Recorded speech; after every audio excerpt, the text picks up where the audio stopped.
even know it. But one thing's for certain, mutants are everywhere. These lights represent every living person on the planet. The white lights are humans. These are the mutants. We're not as alone as you think. Tonight on Exposé, investigative reporter Josh Williams sheds new light on the continuing worldwide controversy in his exclusive report, Mutants Uncovered. Plus, mutants on the big screen. Exposé cameras go behind the scenes to reveal mutant movie magic. Next time you feel like showing off, don't.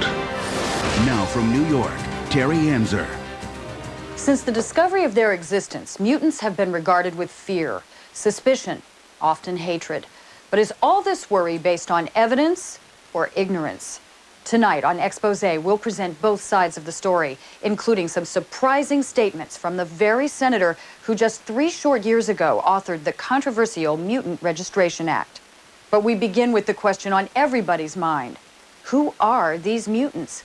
Our Josh Williams went in search of answers. Here now, Josh Williams. Just a few miles along this isolated road lies the latest flashpoint in the mutant debate. It's a school for gifted children with special powers, mutated powers. So what is a mutant? Well, if you buy into the way they've been portrayed in television and comic books and movies, sometimes they're heroes. But more often, demons, creatures, monsters, and villains. And with a growing call to bring back the Registration Act, isn't it time we learned the real story? This mutant problem is a little... What mutant problem? complicated. The primary theme is the one for the need for people to accept human creatures who are not exactly like them for who and what they are. People are scared of the mutants. People don't know what the mutants can do. It's a frightened world. People were acting out of fear. This is just a misunderstanding. Put the knives down! I can't. And the argument continues between Magneto and Xavier. What do you do, a member of a minority in society, when society disapproves of you because simply of what you were born to be? There is a very dramatic incident in Washington, D.C. Perimeter breach at visitors checkpoint. And this sparks a change in attitude in government and fear and enables William Stryker, the human villain of the story, to have certain liberties. What do you need, William? Just your authorization for special operations. So we now have a sort of three-cornered conflict here. There's Magneto with his point of view here, Xavier with his, and then William Stryker representing the hostile, antagonistic human world. He sees the mutants as a threat, and now is the time to act. You know, now we've got to stop them. Nobody really knows how many even exist or how to find them, except you. William Stryker becomes my nemesis, and for the rest of the X-Men in this story. Who are you? Don't you remember? We try to do some unexpected things. Even with all the internet talk and all the predictions and all the things that people know and think they know, there'll still be some surprises, I guarantee. Coming up, Josh Williams goes straight to the source for answers. So, Bobby, what was it like growing up as a mutant? It's totally ridiculous. I mean, how would you like to be labeled freak from the minute you were born? Mutants, in their own words, when Exposé returns. X2 Mutants Uncovered is brought to you by Dr. Pepper and your local Dr. Pepper bottler. VU, nothing's better. Dr. Pepper. All right, let's go, let's go.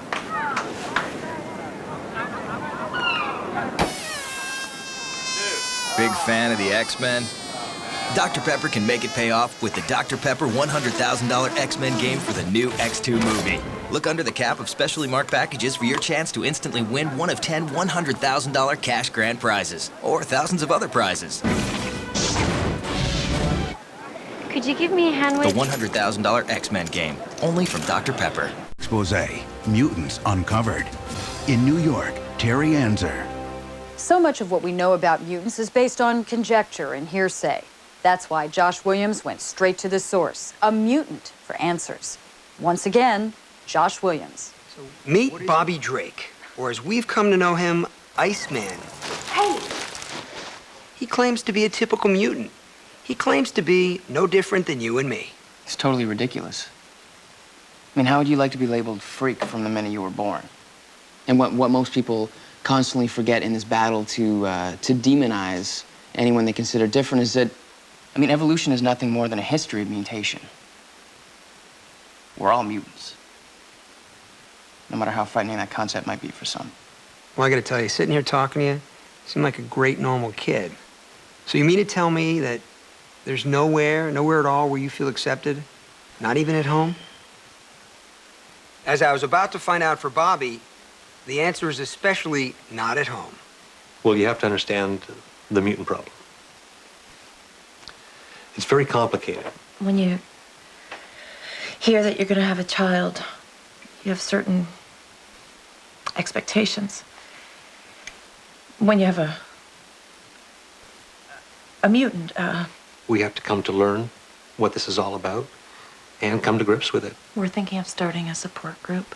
Parents, other mutants. It's a beginning. But for all outward appearances, Bobby looks like a normal kid. But when it comes to mutants, you know, appearances are very deceiving. Until you have one, you can't possibly know what it's like. Or what they're capable of. You know, some people write piano concertos by the age of 5, and they're considered prodigies. So why is it if your talent is stopping time or controlling the weather, you're all of a sudden someone to be feared? Or worse, round it up. The fear is, mutants who we may know come in different shapes and sizes. They also come with different agendas. In X2, we know the world, we know the characters, so we can just have a hell of a lot more fun. One of the most important storylines in the X-Men saga has been the story of Wolverine. His origins, his lack of memory. So he is in constant search for this past. I need you to read my mind again. Logan, sometimes the mind needs to discover things for itself. The clues are starting to come together. By the end of the movie, he gets a pretty darn good idea about what his past is all about. No! Whether or not he gets retribution for it, you'll have to go and see the movie to see. We felt that once we established the characters in the first one, that this time we could enhance the romance a little bit more. We have 2 romances going on. One is between Jean Grey, Cyclops, and Wolverine. And the first one for the character was that she sort of had this love triangle situation that she was involved in. And in the second one, we're taking that a step further. Girls flirt with the dangerous guy, Logan. And take him home. They married a good guy. I could be the good guy. Obviously, Jean is an attraction for Logan, which bothers me. But it's that age-old girls going for the bad guy kind of thing, which is exciting temporarily. But if you're talking long-term, it's like Scott's more of this guy. I would never let anything happen to you. Our other love story is with Rogue and the Iceman. Rogue in this movie has a boyfriend, which is slightly complex given her inability to be able to touch anyone without killing them. And then Mystique shows a bit of her seductive side. She's a sexy character, and I think I tried to play that up a little bit more in this one. No one's ever left a scar quite like you. What do you want, an apology? You know what I want. But what do you want? As if we didn't have enough to do with 8 or 9 characters, we're bringing more. I play Nightcrawler, who is this blue mutant. Originally, he works in the Munich circus as an acrobat. The character that I play is called Yuriko Oyama / Deathstrike. In the film, I get to do a lot of fighting. There's a great little scene there where she pins Cyclops against the wall and just sort of flips him over. The X-Kids do get quite a featuring, particularly the character of Iceman. The next time you feel like showing off, don't. And Pyro. Quite a talent you have there, Pyro. You do get to see quite a few of the other X-Kids as well for the fans. Siren, Nanati, Colossus, and a number of the others. For me, choosing characters for An X-Men film is looking at their diversity and then how will they serve the story. And it enables us to see some cool stuff. So what are we to believe? Are mutants basically harmless, or are they up to no good? If that is indeed the case, if there truly is some great secret mutant plot, just who's behind it all? Who, in essence, is controlling the action? I think it's very important that Bryan Singer is going to be directing again. I think it's really important that all the original cast is going to be back, too, that we're kind of serializing it that way. Ultimately, I'm not a big fan of the phrase sequel. The X-Men universe in the film world is like the comic world. You tell a story, and then the story evolves and progresses forward. The word saga comes more to mind. To me, I mean, I don't know what I would have done if they had said, there's going to be a different director doing X2. I mean, he's the person that made it, you know, what it became, which I think really is a movie that stands out completely from other comic book adaptations. Bryan went from not knowing anything about the comic book to really just becoming its biggest champion. Bryan established the first one. He brings to it the look, the intelligence, the approach in that he wanted to make this movie as realistic as possible. Bryan Singer has such great vision, and he's such a perfectionist. I mean, he really knows what he wants. He has an incredible eye. He is a master storyteller. This is my third film with Bryan Singer. So Bryan is a good friend. It's great to see him on and off the set. But what a responsibility, bringing all these elements together. I don't just mean the fabulous cast, but all the special effects, you know, constantly checking and rechecking the script. Because if there's one thing Bryan isn't, it's complacent. I mean, he obsesses over every detail, every scene. A film is not like a book or painting. A film is made by thousands of people. And I'm kind of a funnel through which all their talents pass. So in that sense, it could be called my vision, but it's really my vision of their visions. Up next, a conversation with Senator Kelly. Senator, why change now? I've come to realize that the act is inhumane. Simple as that. When Mutants Uncovered continues on Exposé. If the only thing mutants truly desire is peaceful coexistence, then what on earth are they doing with a state-of-the-art military jet in a secret underground hangar? And why is Senator Kelly speaking out against the very act he authored to protect against just this sort of thing? Once again, our Josh Williams picks up the story. It was just 3 years ago that much of the political debate in this country centered on the Mutant Registration Act, an act that ultimately went down to defeat when the very senator who authored it, Senator Kelly, reversed his position. Senator, why change now? Well, I was misguided. I've come to realize that the act is inhumane. Simple as that. But your critics loudly suggest your change of heart was merely politically motivated, perhaps with eyes on a higher office. Oh, well, quite the opposite, actually. I think that politics should be removed from this equation. This is a human issue. I think we like to believe that we've come a long way in the last half century, that we're much too civilized to repeat the atrocities of the past. But this act, which was born out of nothing more than fear and ignorance, would have taken us right back to the darkest chapters of our history. So you no longer view mutants as a threat to mankind? No. Now, what if I told you we've uncovered evidence, documents, even photographs of a secret mutant fighter jet hidden in an undisclosed underground hangar? I would say you were exaggerating or overreacting, or perhaps both. Now, Mr. Williams, let me ask you, what would we find if we began poking around your home? Maybe a few batteries, some gasoline for the lawnmower, a little fertilizer, perhaps? In all likelihood, yes. So you admit to stockpiling bomb-making material in your own home. Now, what on earth for? Perhaps we should register you in some criminal database. With all due respect, Senator, there is a huge difference between a bag of fertilizer and a state-of-the-art fighter jet. Now, aren't you the least bit curious how these mutants came upon a piece of advanced technological equipment such as this? This facility is a school. Sure it is. The hell is that? A jet. What kind of jet? We don't know. but it comes up out of the basketball court. We're working on an X-Jet dogfight sequence where the X-Jet is chased. Storm creates a storm of tornadoes and creates essentially a gauntlet for the F-16s to chase the X-Jet through.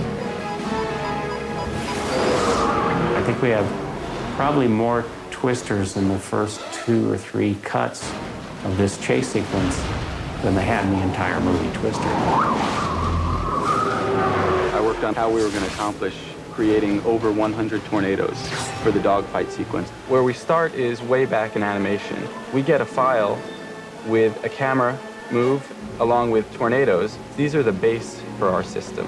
So here, this doesn't look very much like a tornado, but after the rendering process, what we end up with is these nice volumetric, soft tornadoes that really feel like they have a lot of mass to them. And it was a particularly difficult shot. It has 9 tornadoes, and they're growing out of cloud decks. So this is the final composite of our image. In actuality, every time the camera is looking back into the X-Jet, there was a green screen at the back. All we had was the cockpit section on a gimbal. So the entire rear end to the X-Jet is extended digitally. Everybody okay back there? No. Well, I think people can look forward to more of just about everything they liked before, and then in a whole additional group of effects that are bigger, broader, more exciting. It really has raised the bar. The special effects are mind-blowing. The action is extraordinary. The stunt work that I was doing is involving a lot of wires and harnesses. It feels amazing because it's like you very rarely, as an actor, get to actually really physically feel the things that you're supposedly responding to.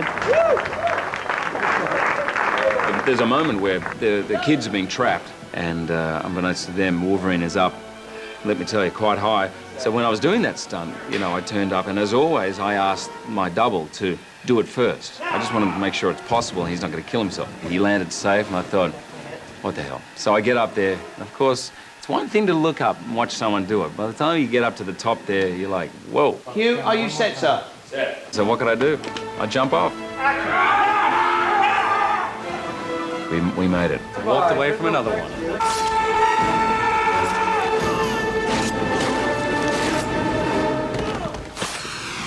So what does it all mean? Josh Williams puts it in perspective when we return. Here again, Josh Williams. Well, the threat sure seems real enough, and if according to Senator Kelly's wishes, mutants aren't forced to register, well, what's to stop them from hiding among us and eventually blending in until they disappear? In X2, we introduce Nightcrawler. Even though he looks quite odd, he's blue, and he's got a tail, and he's got funny claws, and pointy ears, and pointy teeth, and yellow eyes. The worst thing about the makeup is getting up so early. My worst ever pickup time is 2:42 a.m. I'm never going to lose that call sheet. It's like 3 or 4 hours in makeup, depending how well I behave, and 10 hours when the day that I did my whole body. And then there's these tattoos that go on, first of all, that are sort of raised tattoos, which they have to transfer onto my face, and then they have to sort of syringe. It's like icing a birthday cake. The worse I behave, the longer it takes. So it's like this terrible, terrible conundrum. This is his tail harness and his tail, and there's a spring steel inside these things, so it's all based on the premise of the gravity and movement. So rather than try and puppet it with strings and stuff like that, we let his own body movement manipulate the tail. And we have tails like this that have armature wires in them that we can just bend to whatever for like wrapping around a tree that he's hanging from. Hello. If you had to pick an actor to go through all this hell, Alan's a good guy to work with. Nightcrawler has the ability to teleport. And when he moves from one place to another, he bamfs. The word bamf comes from the comic book. What I proposed was that when you first bamf, you would dematerialize into this smoke. We shoot the scene with him there, and we shoot the scene with him not being there. And then we take the two, and we combine them with a little bit of digital manipulation. If effect itself is a very fast effect. As he's punching or kicking, you would see strands of smoke pulling off of him. So you can see here, there's a combination of black smoke with smoke that is colored to his body that he interacts with. We're really happy with the Banff effect. I think it worked out really well, and to me, I love it because it's actually true to the physics of the event. So what is the answer to our relationship with mutants? Are we to fear or revere them? Are we witnessing evolution or the dawn of a new revolution? And by forcing them into a corner where their only alternative is to strike back, are we in essence creating our own nightmare? Or is it still possible that somehow, some way, we can all get along? That's our report for tonight. Join us next week for a special Tuesday edition of Exposé, when our cameras are the first ever invited behind the secured gates of the Alkali military base. That's next week on Exposé. Until then, thanks for joining us, and good night.